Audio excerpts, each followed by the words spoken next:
তো মোদিকে আমার মারকে মরবো না, এই আমাদের ভোট দেবো তো আমরা ভোট দেবো। যে আসুক কিনে না জিতুক সে টাকা দেওয়ার দরকার নেই।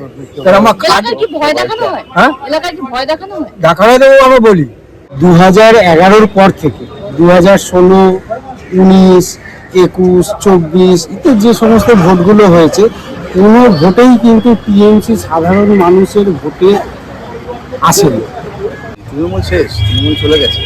তৃণমূলের যে দুর্নীতি অপশাসন এইটায় সাধারণ মানুষ পুরোপুরি একেবারে বিতস্ত। বছর সুজিত বোস ক্ষমতা আছে, তার আগে বাই ইলেকশনে আরও 2 বছর ক্ষমতা ছিল, কিন্তু বিধাননগরে উন্নয়ন বলতে কিছু হয়নি। ওই হয়েছে একটা মেসি স্ট্যাচু লাগিয়েছেন এবং লেক টাউনের মোড়ে একটা ঘুড়ি লাগিয়েছেন। বিধাননগরে তৃণমূল তো নেই, পশ্চিমবঙ্গে কোথাও তৃণমূল নেই। দুর্গাপুরে তৃণমূল নেই, বর্ধমানে তৃণমূল নেই, কালিম্পংয়ে তৃণমূল নেই, পশ্চিমবঙ্গে কোনো জায়গায় তৃণমূলকে দেখা যাচ্ছে না। বলতে পারছি না, তবে এবার হাড্ডাহাড্ডি লড়াই হবে এটাই মনে হচ্ছে। সুজিত বোস তো অনেক উন্নয়ন করেছে এলাকার জন্য। আমি এখানে থাকি না অবশ্য, আমি থাকি অনেক দূর। কি মনে হচ্ছে কে আসবে এবার? যেটা কে আসবে তৃণমূল না বিজেপি? কাজের জ্বালায় পাচ্ছি না, কাজের চিন্তা করে পাচ্ছি না, ওই চিন্তা করবো কখন? দেখেছো কি অবস্থা, এই যে কাজ আছে আমরা ইয়ে আগে ভোট হচ্ছে, ভোট হবে, তারপরে রেজাল্টের দেখা যাচ্ছে আসে। এখন সেটা কি করে বলবো? হ্যাঁ, আমার চিন্তা ভাবনায় কি যদি বলতে যায় তো মোদিকে আমার মারকে মরবো না, এই আমাদের ভোট দেবো তো আমরা ভোট দেবো। যে আসুক কিনে না জিতুক সে টাকা দেওয়ার দরকার নেই। আমার দেখানো দেবো আমরা বলি, আমার কি দরকার? আমার দেখায় ভোট ওখানে দিয়ে দেবো, কে কি করবে না আমার দেখায়। আমার খেটে খাওয়া মানুষ, আমরা খালে তাহলে ভাত পাবো না, খালে আমরা ভাত পাবো। সুজিত বোস এলাকার উন্নয়ন করেছে না, সেটা যাই না। 2011-র পর থেকে 2016, 19, 21, 24 ইত্যাদি যে সমস্ত ভোটগুলো হয়েছে কোনো ভোটেই কিন্তু টিএমসি সাধারণ মানুষের ভোটে আসেনি। সাধারণ মানুষের ভোটে টিএমসি কিন্তু ক্ষমতায় আসেনি। প্রত্যেকবারই চুরি, জোচ্চুরি, রিগিং, ছাপ্পা ইত্যাদির মাধ্যমেই টিএমসি এসছে, গণনায় চুরি করে এসছে। এই প্রথম 2026-এ মানুষের রায়দান মানুষ করতে পারছে। অনেক মানুষ আছে বিগত 15 বছর ধরে ভোটই দিতে পারেনি, ভোট দেয়নি তারা। মধ্যবয়স্ক 50 বছর বয়স তারা এই প্রথম ভোট দিচ্ছে, এরকম ঘটনাও দেখা গেছে। কাজে মানুষের রায়দান করে দিয়েছে, আর আগামী দিনেও রায়দান করতে চলেছে। সেটা সরকার বিরোধী, মানে বর্তমান সরকার বিরোধী রায়দান হতে চলেছে। বিজেপি আসছে।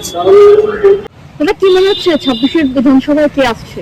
26-এর বিধানসভায় কে আসছে সেটা আপনি আমাকে না জিজ্ঞেস করে আপনি সাধারণ জনগণকে জিজ্ঞেস করুন। রাস্তায় চলতি অটোওয়ালা, টোটোওয়ালা, যে কোনো জনগণকে জিজ্ঞেস করুন। এইবারে বিজেপি আসছে, কারণ মানুষের মনে আর বিজেপি ছাড়া কোনো বিকল্প নেই। কারণ এই যে তৃণমূলের যে দুর্নীতি অপশাসন এইটায় সাধারণ মানুষ পুরোপুরি একেবারে বিতস্ত। তার জন্য এখন চাইছে সাধারণ মানুষ যে এইবারে বা ভরসা ইন, ভয় আউট, বিজেপিকে ভোট দিন। কি মনে হচ্ছে এবার 26-এর ইলেকশনে কে আসছে? 26-এর নির্বাচনে তো বিজেপি আসছে কি এসে গেছে। আমাদের প্রধানমন্ত্রী বলে গেছে 4 তারিখের পর উনি বিজয় উৎসব করতে ব্রিগেডে আসবে। তো ওদের সেই নিয়ে কোনো দ্বিধা নেই, খালি সময়ের অপেক্ষা। আর কয়েক ঘন্টা পর নির্বাচন শুরু হবে, তারপরে 4 তারিখে। দেখুন, 15 বছর সুজিত বোস ক্ষমতা আছে, তার আগে বাই ইলেকশনে আরও 2 বছর ক্ষমতা ছিল, কিন্তু বিধাননগরে উন্নয়ন বলতে কিছু হয়নি। ওই হয়েছে একটা মেসি স্ট্যাচু লাগিয়েছেন এবং লেক টাউনের মোড়ে একটা ঘুড়ি লাগিয়েছেন। আর বিধাননগরে ফুটপাথগুলো, বুলেভার যেগুলো আছে সেগুলোকে নীল সাদা রং করেছে, ব্যাস এইটুকু। আর একটা উন্নয়ন, খুব বড় উন্নয়ন করেছেন, যেটা হচ্ছে পুরো বিধাননগরের যে সমস্ত খালি প্লটগুলো আছে সেখানে বাইরে থেকে উদ্বাস্তু এবং মুসলমানদের, রোহিঙ্গাদের বসিয়েছেন এবং যত দোকান আছে সেখান থেকে কাটমানি নিয়েছেন। এই একটা বড় উন্নয়ন। কি মনে হচ্ছে এবার 26-এর ইলেকশনে বিধাননগরে কে আসছে? বিধাননগরে ডক্টর সহদেব মুখোপাধ্যায় আসছে। উনি এই বিধাননগরে তৃণমূল তো নেই, পশ্চিমবঙ্গে কোথাও তৃণমূল নেই। দুর্গাপুরে তৃণমূল নেই, বর্ধমানে তৃণমূল নেই, কালিম্পংয়ে তৃণমূল নেই, পশ্চিমবঙ্গে কোনো জায়গায় তৃণমূলকে দেখা যাচ্ছে না। এবারে নির্বাচন দুর্নীতিমুক্ত নির্বাচন, পরিবর্তন অবশ্যই। কি মনে হচ্ছে 26-এর ইলেকশনে আবার কে আসছে বিধাননগরে? 26-এর ইলেকশনে বিজেপি আসছে। 170+ সিট নিয়ে 26 ইলেকশনে কোনো চান্স নেই। তৃণমূল শেষ, তৃণমূল চলে গেছে। বিধাননগরের উপকার তো বলা হয় সুজিত বোসকে, তাহলে কেন বিধাননগর থেকে সুজিত বোস নয়? সুজিত বোস রূপকার বললে তো হবে না। সুজিত বোস 5বারের আজকে এমএলএ হয়ে, 5বারের এমএলএ হয়ে, 3বারের মন্ত্রী হয়ে কোন কাজটা বিধাননগরে এখানে করে গেছে? শুধু টাকা তোলা থেকে, এনক্রোচমেন্ট থেকে আরম্ভ করে রোহিঙ্গা বসিয়ে কোনো তো কাজ কিছু হয়নি। পয়সা প্রচুর কামিয়েছে।